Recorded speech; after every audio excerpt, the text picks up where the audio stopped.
being there, but I hurt my ankle shortly before I wanted to step on the plane. But now we're going to do the talk via Skype, and I hope you will enjoy it. So my talk today is about code for Amalgam. So how can you detect weak thickness and possibly the bias from a code surgery? So this is slide 1. I move forward to slide 2. So maybe you know me already, I'm working daytime for Red Hat, I'm busy with Java, and I did a couple of talks before on security and reverse engineering. Have been to SyScan before, spoke at CanSec West Bucks and Hack in the Box and Black Hat. Most vulnerabilities were published on Java and a few web application flaws. And end of 2009, I went to some other research topics, basically into fuzzing. Most of the results here presented are done after hours, and so it's not an official Red Hat talk for me. The talk describes observations I have made while finding, reporting, and security bugs. And so you will see this talk is not entirely focused on Java, because Java talks doesn't win at CFPs. It's still cross OS and it still defines, shows the text surface. So that's the motivation of this talk. Let's move to slide 4. Software fixes. Software fixes, you will find them every day in your package updates. They fix some kind of weakness. I will show how to detect some bugs, what is important to find these bugs, which is basically knowledge about specifications and protocols. Knowledge is not all, you will need to have some kind of tool-based support. And in the end, to show that it's not all hot air that I will telling you, I will show some examples basically about Chrome, Microsoft Windows, Firefox, and Java decay. So that's today's mock pass, and that was slide 4. Slide 5. What is the software fix? The software fix can either be a surface fix. This is a daily fix you get, fast delivery, easy workflow. There's a fix, and it's the first draft can be the shipped versions. It helps to keep the users quiet, and because they have a fix. You all know good fix needs better and long time. We will take your time, think about the problem, probably collect some bugs, find common patterns, and if you don't make it right, you make it home. And but if you wait too long with your patch, you might risk that the user base writes because they don't get it early patch and are still exposed to vulnerabilities. So that's slide 5. Let's do slide 6. Surface fixes. These are typically weak fixes. They do not fix the root cause. They are isolated as they are just blocking a single element of the bug.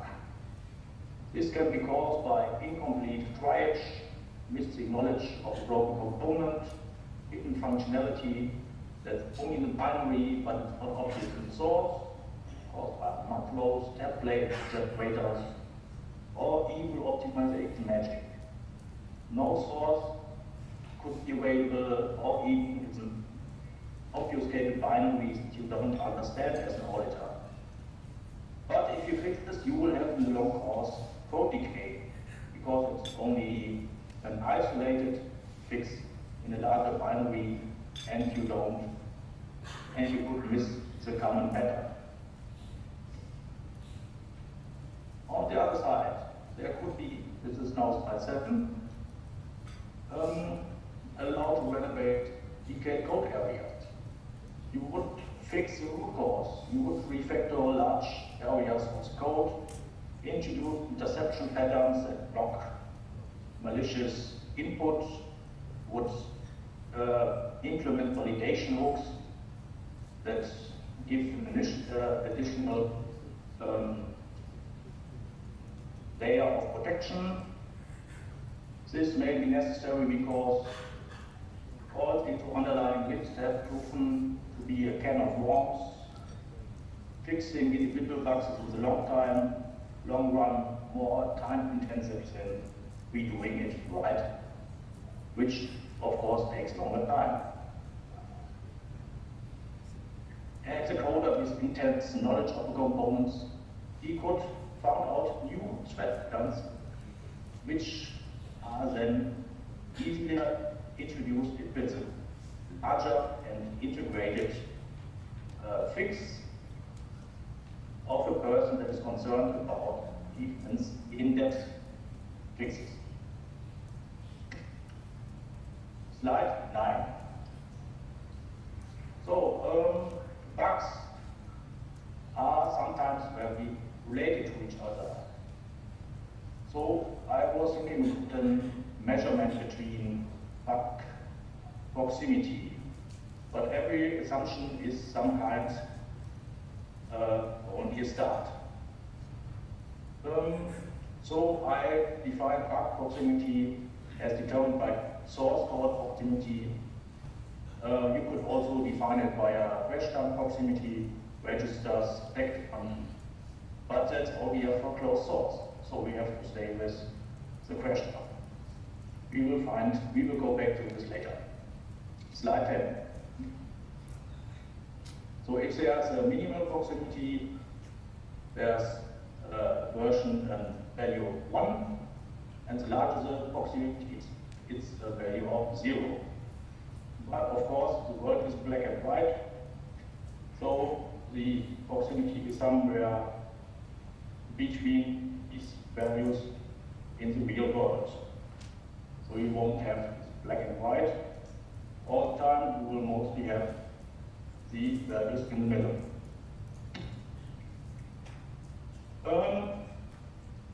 Slide 11, go back from raw theory to some examples.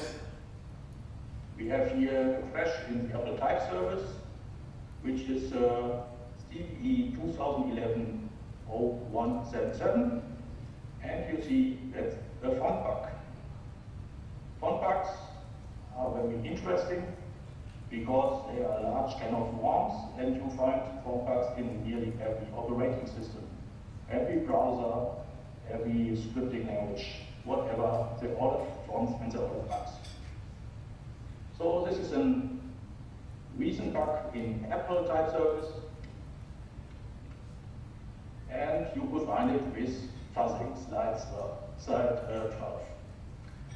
The original reproducer was found by iterating with the font fuzzer over the quick look manage tool, and one bug was reported. So let's see if a shadow or a deep fix or a strong fix was applied. So after I was told that the fix was integrated, I ran the same reproducer with different fuzzing parameters, and it was crashing again. So I would consider this to be a weak fix. Slide 13. Even worse. There are a lot of similar bugs in this library, and you see I did some other tests with other reproducers and put them into a spreadsheet. And you have a case, and you have a crash type, you have a signal. I also have these are also only the reproducers that proven to be exploitable by crash wrangler. So you see it's not a strong fix, it's a weak fix because there are a lot of bugs in the proximity that are still available here. So if you want to find bugs in OS X, you probably start with Apple Time Service. Okay, that was slide 13. Slide 14. Boost your arsenal with knowledge.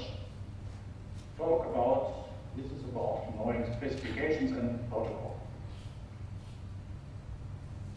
So successful detection of weak fixes requires to know the specs.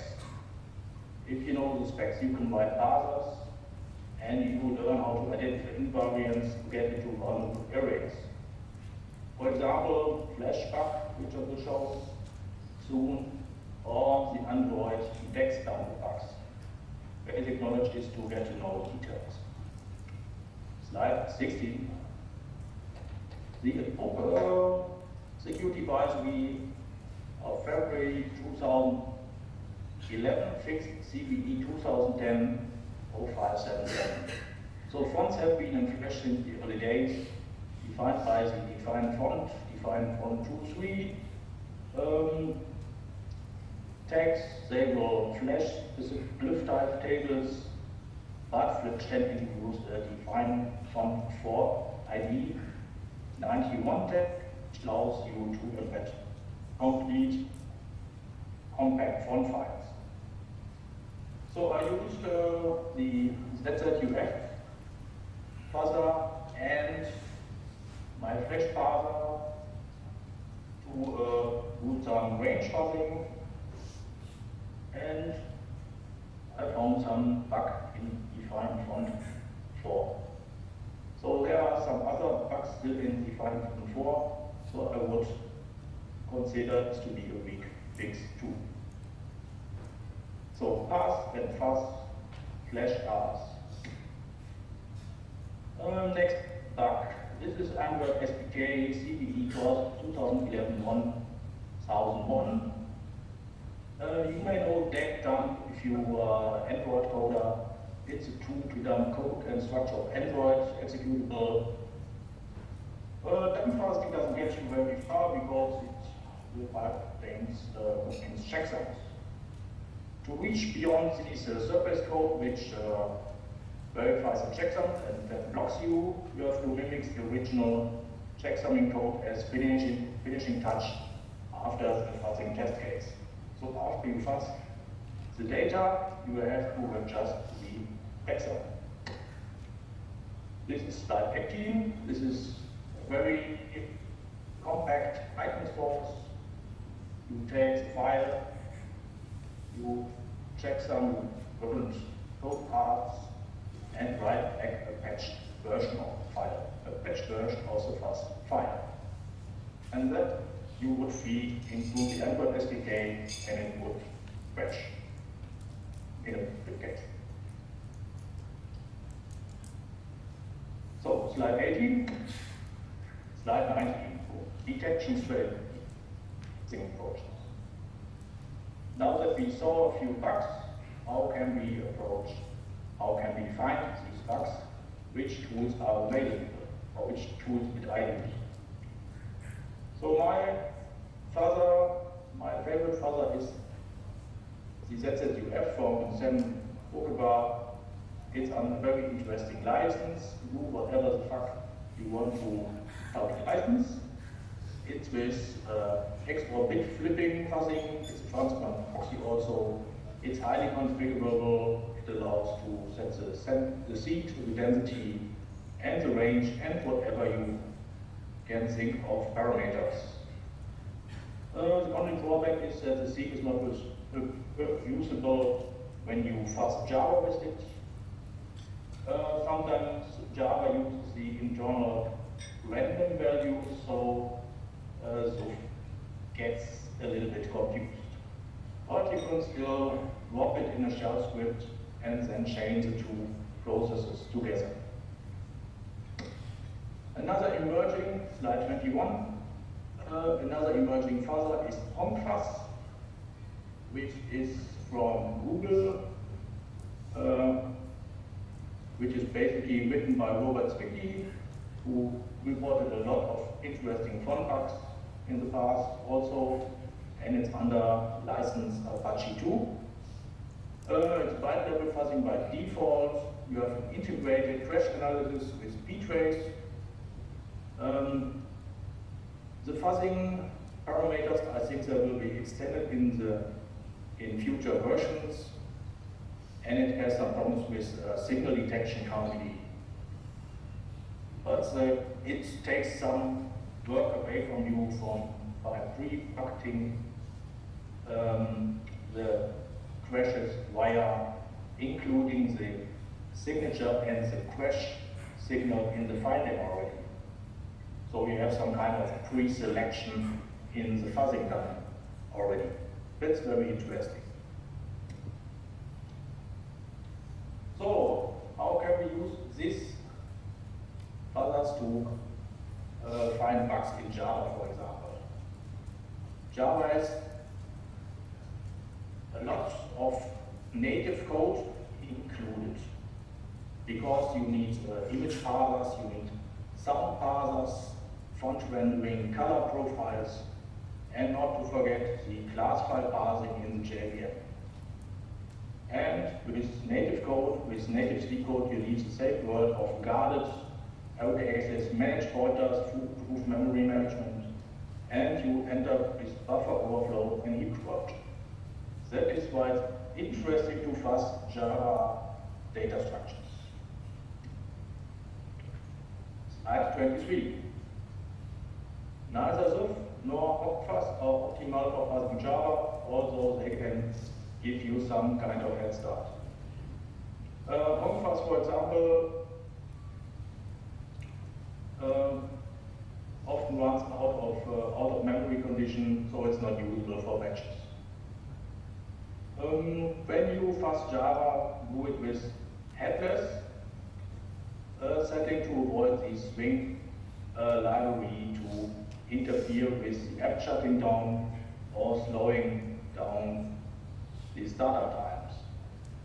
In rare cases, as I said, the residues are unusable because they interfere with the random number generator when one under the fuzzer.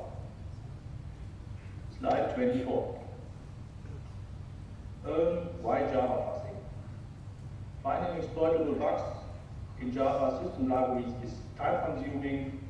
You don't want to read the code all the time, and it requires deep understanding about the security architecture. So you don't want to fuzz the Java code. There is probably an easier way to find bugs in Java. If you look at the Oracle advisories, most of the bugs are about native parsers. So there is a reduced amount of operable code paths for trust message chaining, privilege serialization. These are still in the advisories, but a lot of bugs are JNI code. What is JNI code? This is a Java native interface. It's Java calling to C, C++. You have no security manager that blocks you. You don't have to worry about managed memory management. You are back into a world of memory corruption overflows. Basic approach is to bypass integrity constraints in order to crash your native routines. So you generate fast mutants within the JVM. We saw tools to fuzz the JVM. Now we go into in-JVM fuzzing. What is in-JVM fuzzing? So a lot of libraries say how to accept byte buffers for input, for example, font creation or image creation, they accept byte buffers. You could emulate fuzzing ranges and ratio parameters. You desire only to restart the JVM once the crash has happened. That saves time in turnaround. And you want to isolate the test case creation from the standalone reproducer. You don't only want to run in a loop. You also want to run this specific standalone reproducer, which has non-headless mode too. So this was slide 25. We are now on slide 26. So this is basically a small fuzzer in Java. You have all isolated values of a byte. You would accept a byte array, you would accept a seed, and you would accept a ratio. You would then initialize the random number generator and then calculate the number of bits you need to manipulate. For all these bits, for this bit count, you would then get new random values, which then identify the position you want to modify. You would then split that into a byte value and a bit value and write back the value to the modified array. And then give back the array to the called array. This is basically a fuzzer in Java.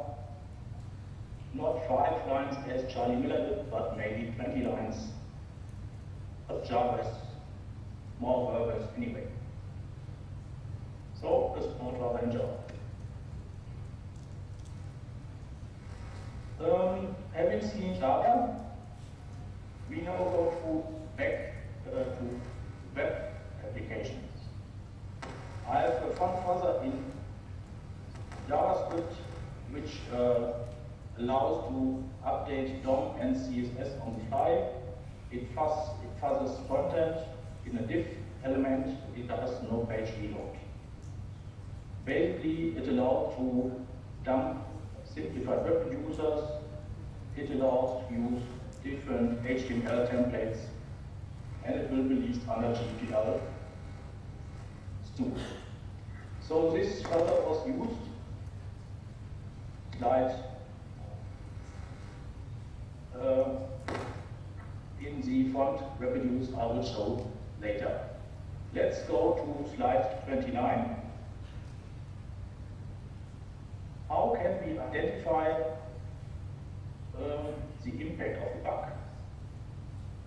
So there are typical categories of bugs with allocated memories, there are invalid allocations, so the app not checking for now, the app doing invalid freeze, out of bound reads, out of bound writes.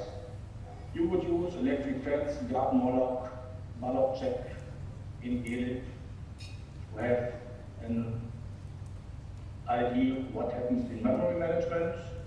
This would be a sense of a failed dynamic memory application, slide 29. And how would you bucket the crashes? How would you do triage? You have crash ranker on OS X, gives you a need the exploitable yes/no notice for checking the registers and crash instruction, using heuristics and saying you this is a severe bug or not. Of course, you have false positives and negatives, but it's easier the discussion with security teams about the relevance of the report. On platforms where you don't have these tools, you would use the GNU debugger, which is a choice on Linux. For example, if you want to dig deeper in registers and stack traces, you want to use the GNU debugger anyway. On the Windows side, you have the WinDebug. It's a transparent debugger on Win32, and you have the AirTag exploitable tool which analyzes registers and crash instructions. They give all the using heuristics and be prepared for false positives and false negatives. But at least it's a start. So crash triage, slide 30. Slide 31. Crash bucket. what would you do? You would identify common patterns in the crash dumps, registers and stack dumps, similarity metrics, apply cheat magic as we saw before. You would have a large data collection, mine your crashes, cluster with the results, and try to extract common patterns. And fine-tune the recovery of knowledge tests, which of course needs knowledge about file formats, API usage, and specifications. And for the bugs, how would you reproduce those? You would store them in a file, or if it's a web exploit, you would store them in a page. So you have to store a user in an exploitable state. So it's a tool you would need, and that's also stuff that my grandfather does. So go back. Let's move forward to the examples. Slide 32, 33. Slide 34. So we saw that Java has a lot of native functionality. And let's look at the example, CVE 2010-3572. It's segmentation faults in processing VE soundbanks. And it was reported that the vulnerability was discovered in the handling of VE system get soundbanks. So this basically is the command line I used to find this bug. I didn't have to run it long. I took the examples then from the JDK and placed it and run it with a fuzzer. Put it into crash vector and waited. And I saw there was one external bugs in that to Sun, and it was fixed. Of course, it had to be packaged up in a jar file, done, and needed some more fine-tuning, but basically that was the command to find the bug. So, 3 months later, again, segmentation for processing VDs complex, vulnerability was in the handling of topics. The same method used. The web user was only slightly modified. The use of slightly extended API use, similar was found. So my estimation is that this was only a very shallow bug fix, which didn't address the root cause and missed a lot of validation constraints that would define as in VE soundbank. So be prepared for fixes behind for bugs behind fixes. Often it makes sense to slightly modify the test case and run the further again. Same with Chrome.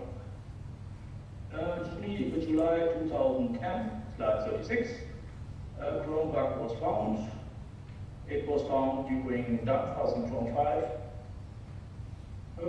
And on the longer file run, the machine suddenly rebooted. Was it my setup or was it Chrome? So I ran around the house and tried again. And again it crashed. So Google security team investigated to be a bug in the Windows ATM SD Adobe Type Manager code, which is part of Windows closed source, and it's dumping over broken fonts able offset sizes. Of course, OTS in theory was the open type sanitizer was supposed to catch this bug, but it didn't. So, after I was told that the bug was fixed, I ran the fuzzer again, and slide 37, Chrome bug 51070 was found. Basically only to find out if the previous bug was fixed. So I ran slightly modified test case with other fonts on XP and SP3, and again I had reboots. So this looks like an incomplete fix or being a new bug. After investigation from the Chrome team, it turned out to be a different bug in the same component, having problems with malicious font in hinting code with oversized text sizes. So to protect Chrome users from these Windows bugs, the OTS was hardened to block those malicious hinting information to harm the users. The Chrome bugs were fixed in August 2010, but the underlying Windows bugs were fixed in December 2010. So 4 months of longer exposures for Opera users, Safari users. So what about Firefox? In September 2010, slide 38, Mozilla bugs 583.520 was reported. The font parser was able to find real bugs on socks as on OS X. This was primarily reported on OS soon after a short while of fuzzing crash may reported a double free issue. So I informed Firefox security team this to be an exploitable. They confirmed this to be an important bug, and we had multiple discussion about refining the patch over multiple iterations.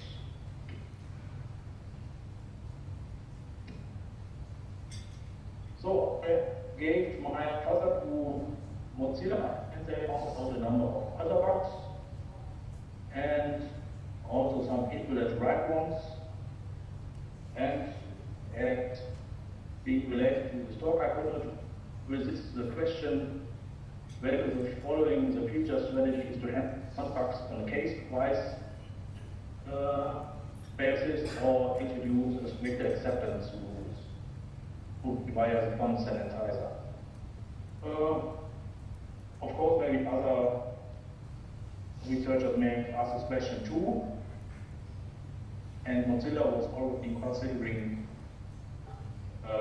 link protection via OTS.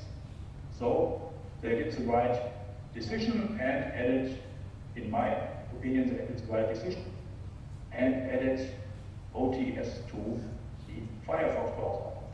So you can't own the operating system via simple font bugs. So simple anymore. So the conclusion. Fuzzing is a powerful technology technique to detect bugs. We all know that. We showed how to embed the raw fuzzing procedure in a workflow to tweak the result output. And every scenario has a different mix between stock fuzzers and self-written finishing tools. The fuzzer is not all, but it's the basic engine to give you the material to find bugs. But you need knowledge, you need handcrafting skills to write these tools. So I want to thank the following teams, which is from Adobe, from Apple, Android, Chrome, Microsoft, Mozilla, my colleagues at Red Hat, and Oracle Java team. I really enjoyed the work with them fixing the bugs. And do you have questions? Questions now. Anybody? Questions? That's the email address there, right? Just in case you didn't realize that. Anyone? No questions? Sure? Okay. Mark, thank you so much for your presentation. Thank you, Mark. Okay, we will take a quick 5 minutes break. to let the lightning talk speaker set up, and then we'll come back in 5 minutes time to have the 2 lightning talks, and then followed by the lucky draw. Alright, so take a quick 5 minutes break and then we'll be back here. Alright, thank you.